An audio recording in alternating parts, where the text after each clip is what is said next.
Salut DND, salut la communauté, salut tout le monde.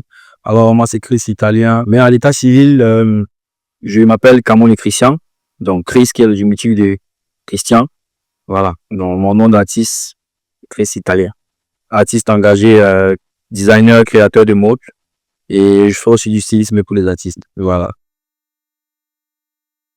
Le styliste, c'est celui-là qui, voilà, qui met en avant les créations du créateur, qui essaie de redonner une seconde vie à ça. Alors, le créateur, c'est celui-là qui conçoit la chose, qui crée, en fait. La mode, je pense que c'est depuis tout petit.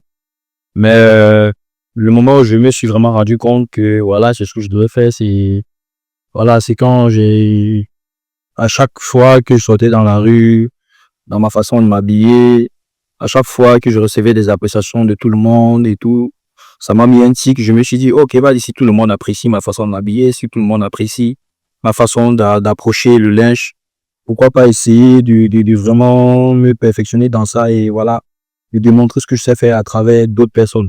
Donc voilà, c'est en ce moment que je me suis vraiment rendu compte que voilà, il faut que j'entre dans la mode. Mais sinon, il y a quand même des petits signes depuis le départ, que ce soit au collège, depuis l'enfance. J'ai pas fait d'école de la mode. J'ai pas fait d'école de la mode.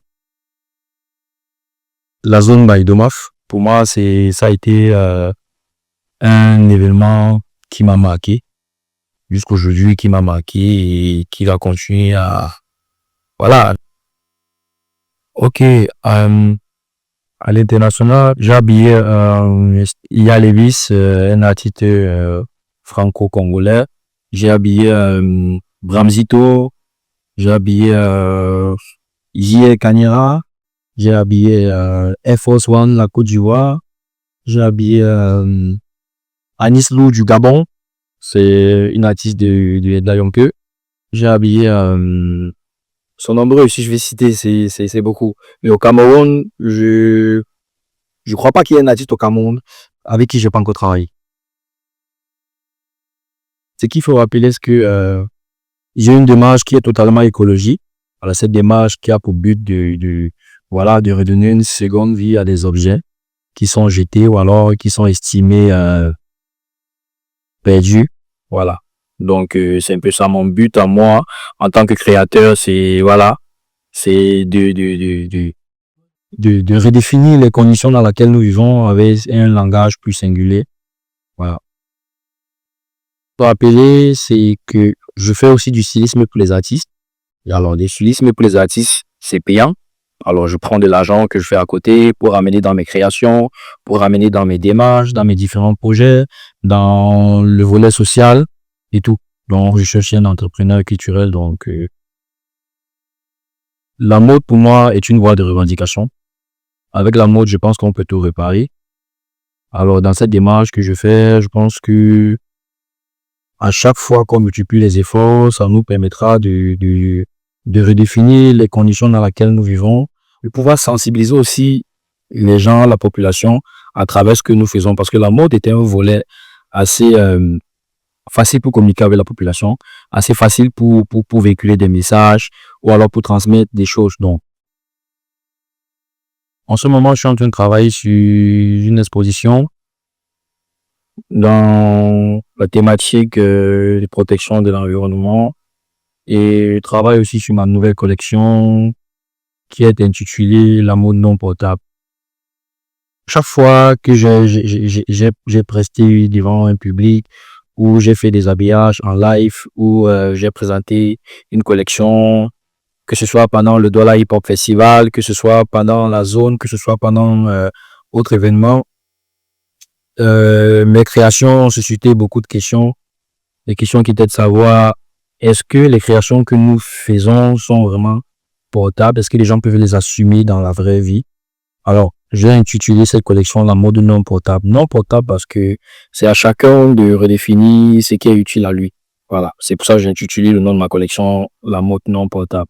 À côté de ça, j'ai rédigé une petite poésie pour élargir la direction à laquelle je vais plonger la création. Je me vois ouvrir une très très grande école de mode en Afrique. Commençons par le Cameroun. Voilà, comme je t'ai dit, le but pour moi est de redéfinir les conditions dans lesquelles nous vivons avec un regard plus singulier, dont tout part de là. Le but pour moi est de transmettre ce que je transmets mon savoir à la jeune génération qui va venir. Nos œuvres, nos créations peuvent rester éternelles. Aujourd'hui, je suis dans le upcycling. Avant, j'étais plongé dans un autre module qui était le sartorial.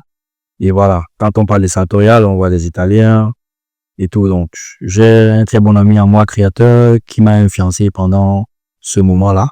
Il s'appelle Florence. Voilà, à cette période-là, je kiffais ses créations, je faisais tout comme lui et tout. Et voilà, Italien, c'est un nom que j'ai juste assumé d'un ami et frère à moi. Voilà, avec qui j'ai partagé beaucoup de choses. Ferrari Jomo. Alors, on devait faire une sortie en soi. Et ce jour, je peux vous promettre que j'ai chicoté le lèche. Comme on dit, j'ai chicoté le lèche. Voilà, et quand il m'a vu arriver, il m'a dit, mon frère, tu n'as rien à envier des Italiens. Aujourd'hui, moi-même, je t'appelle Chris Italien. Et depuis ce jour, il a commencé à m'appeler Chris Italien. Et après, voilà, j'ai dit, pourquoi pas. Il me donne ce nom avec le cœur et tout. Bon, vas-y, j'ai assumé. D'être patient. La première des choses, c'est la patience.